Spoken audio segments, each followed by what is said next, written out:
Today we're going to talk about installing a Travertine Remodel coping on an existing pool deck. We're using this angle grinder to remove the existing paint from the deck.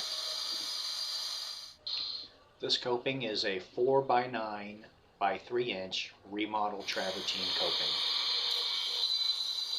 It is cut to fit the radius on the existing pool.